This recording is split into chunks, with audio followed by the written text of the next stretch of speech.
In this video, you will hear claims about Sean Combs, aka Puff Daddy, aka inmate 37452-054. I would like to say the claims you will hear are shocking, but not really. And while most celebrities stayed quiet, sipping their Ciroc and minding their NDAs, a few brave souls decided to speak up. These are the times Diddy got exposed by his own friends.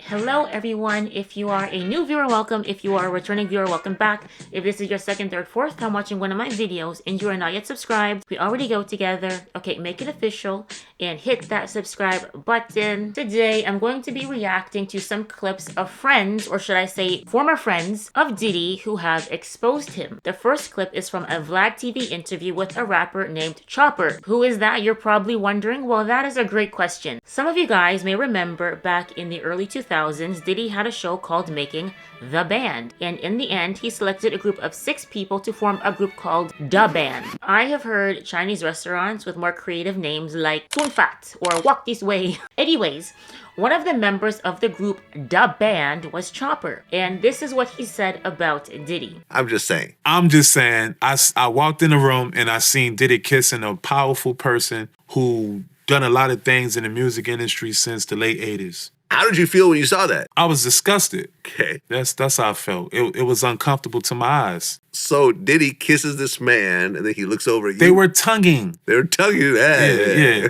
Even when I walked in, like... Oh, Lord. Oh, my God. I don't know. I want to see that again. All right. So he's tonguing a dude down. Yeah, you look over and they at was grabbing each other's, how you say it, crotches. Okay. You did? All right. There's a strong possibility he's talking about Clive Davis. I, of course, can't say for certain, so it's allegedly, but there have been rumors for a while about Clive Davis and Diddy, and Clive Davis has come out as bisexual. There's also the possibility that it's Jimmy Iovine. There's also rumors about Jimmy Iovine being on the low, so I mean, Chopper could be talking about one of those 2 people or maybe someone else. Who do you guys think he's talking about? The next clip is from the Piers Morgan show. Now, he interviewed a man named Big Homie CC. Now, this guy used to be a security guard for Diddy, as well as many other celebrities, and he shared many stories about Diddy and these other celebrities that he's been a security guard for. And in this clip, Piers Morgan asked him about the rumors that Diddy poisoned Jamie Foxx. Now, for those of you who are not familiar, back in 2023, Jamie Foxx was hospitalized for a medical emergency, and for weeks, no one in the public knew why, and people feared that he was on his deathbed. Now, he eventually recovered and told the public that he had a stroke, and many people speculated that Diddy had something to do with his hospitalization. So a lot of people have suspected that Diddy did something to Jamie Foxx, and so this was what Piers Morgan was asking Big Homie CC about. Jamie Foxx said out of his mouth that his partner handed him an Advil, and after he took that Advil, he woke up 22 days later. Just to give some insight to people watching, when you come under federal investigation, they send you a target letter. You know, you get informed that you're being investigated. So if you wanted to tie up loose ends and you were concerned that people that you knew could incriminate you, you may have interest in eliminating them. We've seen this all throughout history. So you know what's interesting? After Jamie Foxx had his full recovery, he did a Netflix special, and he made this comment. I say this all the time. I saw the tunnel. I didn't see the light. I see the light. I was in that tunnel, though. It was hot in that tunnel.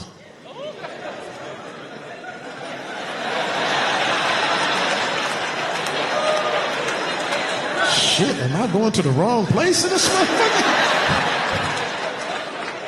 Because I looked at the end of the tunnel and I thought I saw the devil like, come on, nigga. Was that Puffy? Yeah. You know, he can try to play it off and say he's just kidding, but we all know that he just doesn't want to be subpoenaed. I see you, Jamie. Now, the next clip is from an interview with Choke No Joke. Now, Choke No Joke has been working in the entertainment industry for over 30 years, and he has spent a lot of time around famous people, including Diddy. But Diddy has hit on me at Steve Rifkin's house. And everybody at the house was gay, but I didn't know it. Like, how do you respond to that when he makes a pass at you? You play it off? You laugh? You treat, like, I'm cool. For me, at this stage in my life, I'm more mature than to punch in his face, right? So you just ignore it and, you know, you kind of give him the look like, nah, And giving that look made him just look hard. It made me put my head down. Because he got 5 standing around him. 75%, 85% of these people that's in the industry that's popular have succumbed to that lifestyle. Was it already in them, or was it industry? Does the industry groom them to be open to it? The industry grooms them to be open to it. Like if we go back to the Big Papa video, why was the lead a transgender? Now, I had to go back and watch the Big Papa video to see what he was talking about, and here it is, this lady boy in the men's washroom standing at the urinal. Like, why is that in there way back then? Now look at the girl go to the scene when Buster's talking to her at the bar. Stop it right there and look at the knot in her throat. Talking about this young lady? Her name is Shamika. She was from Queens and she got killed because a nigga was dating her, didn't know it was a man, and went to have sex with her and found out she was a man and she's dead. They was getting ready to groom us right there. They was grooming us. We got a transgender in the Big Papa video in the bathroom and the lead woman. Not only in Big Papa and Warning, she's in the bed with Biggie. And then in the Flavor in Your Ear remix, she's dancing behind LL. That's scandalous, okay?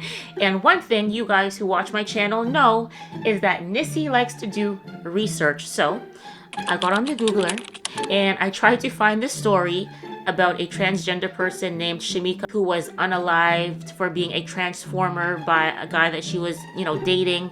And I couldn't find anything. I found something about Eddie Murphy, actually, that was very scandalous. And I might do a separate video about that, but nothing about Shamika Moore. However, I did find this woman, Katanya Douglas, who a few months ago, actually, had come forward and said that the woman in the video is her cousin, and this person is not transgendered, and nor are they named Shamika. She says her cousin's name is Aisha. Aisha is still alive, and she shared pictures of herself with her cousin Aisha. So this is Aisha. Now, this Aisha lady does look a lot like the woman in the video. They even have the same birthmark by the eye. And I will say that if this is the same person from the 90s, she's aging very well, so good for her. Black don't crack. Now, Katanya reached out to Choke No Joke and asked him to clear up the rumors that he was spreading about her cousin. And he ignored her and he blocked her. So maybe he knows he's lying. People also pointed out that the woman at the urinal and the lead woman in the video are not the same person. So I would consider this rumor about, this so-called Shamika Moore to be debunked. As far as the other stuff that Choke did about Diddy flirting with him or hitting on him, is he lying? Who knows? But he's not the only person who said it. The rapper Exhibit also has a story where Diddy invited him out and then this happened. We get to this club, and then we walk in the back ways of VIP lounge. Ain't nobody in there. And then, the club is going. It's all jumping. And then I'm sitting there with old girl. So he's doing his business. We go down and get a drink. We sitting there bobbing to the music, and then she point over the corner. It's 2 dudes kissing. You know what I'm saying? I'm like, the is this? You know what I'm saying? So I'm like, okay. Then there's girls in the club too. And then she point another direction. It's another dude over there, like, butt-ass naked dancing. You know what I'm saying? Hey. We take off, man. You know what I'm saying? We leave the club directly. I didn't say peace to nobody. I didn't see nobody. Gay. Yeah, it was suspect. A lot of suspect. The club was you could chalk it up to being in Miami or whatever. I've been in a gang. I've been in a gang of clubs, man. The club was called. And I ain't never mistakenly stepped into a club having that kind of activity. So it seems like everyone in the industry has known for quite some time how Diddy is, but everyone's been keeping it on the low, and it just makes you wonder who else they're covering for. And, just out of curiosity, how many of you guys watching have ever met someone famous? If you have any interesting stories, share them down below. I want to read them. I've met a few celebrities. There were like brief interactions, so nothing interesting happened. There was one time where I was in Vegas, and I was at the mall, and I saw Black China, and I could immediately tell it was Black China because her butt looked ridiculous. Like, this was back in like 2015, 2016, and her butt looked stupid. It looked like she had a pillow tucked in her pants. She looks much better now, but that's the only time I've ever had an interaction with a celebrity. But the reason that I bring it up is because my mom had told me in the early 2000s, she was walking down the streets of Toronto and she saw Terrence Howard. Terrence Howard was walking towards her, and he had on a fanny pack, and he's talking on the phone, and she could overhear a little bit of his conversation. And she says that based off of his mannerisms and the way he was talking on the phone, she thought he was gay. And so I've always had this, this thought in my mind that Terrence Howard was secretly gay because of that story that my mom told me, but I guess we were wrong. Take a look at this clip. But when you give up your manhood, I've never seen somebody recover from it. That was all the people that went to the puffy parties. That was all the people that did all those things thinking that there was never going to be a consequence for what they were doing. Did you ever have the opportunity where you got invited and you said no to it? Hell yeah. What was the Hell consequence yeah. when you said no? Puffy invited me for weeks, asking me to come and teach him how to, wanted me to be his acting coach for a while. Go there and he's sitting around just looking. I'm like, okay, what's the material you want to work on? He's just looking at me. Then next thing you know, okay, hey, will you help me? I want to hear your music. So I come over there and play the music. And he's sitting there just looking at me, like waiting. Okay. So then my assistant was like, he wants to hang out with you next week. And I was like, for what? He's like, I think he's trying to you. That's what my assistant said. I was like, oh, okay. Now I get it. So now no more communication. I've lost businesses because I don't bend over in that way. I don't compromise. I don't play gay roles. I don't kiss a man. I don't do that shit because a man card means everything. You know what? I respect Terrence Howard for what he said, for having, strong morals and convictions. People make fun of him for the stuff that he said about, the wave conjugations and saying that he learned how to create Saturn and all these other things. I don't understand it, but, I don't think he's crazy. I think he's just misunderstood. This next clip is from a Vlad TV interview where Diddy's former security guard Bonds shares a story about Diddy and Kim Porter fighting. We were at the Beverly Hills Hotel. What type of argument they got into, I don't know. But he said, yo, get out the car, Bonds. And I got out the car.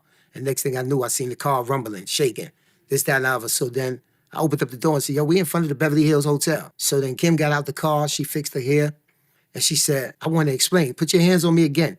And you're going to have to explain this scratch that I'm about to put on your face. Kim got to the point where she wasn't going for it. She wasn't having it. She knew that if she at least fought back, that it was a chance that she could leave a mark on him. And if she left a mark on him, he had a lot of explaining to do of what that mark was about. A lot of people think Diddy treated Kim Porter better than the other women in his life because Kim Porter was the mother of his children. And I do think it's a little bit deeper than that. I think the reason that he wasn't as physically abusive with Kim as he has been with Cassie, for example, is because, yes, they do have children together, and if the children constantly see their mother with bruises and cuts on her face, they will eventually put two and two together that daddy's the one doing it. And so I think that's the reason why he didn't do as much to her as he did to Cassie, for example. Also, he had to tread lightly with Kim because she was willing to fight back, just like Bond said. Diddy wanted to maintain a perfect image, not only to his children, but to the world.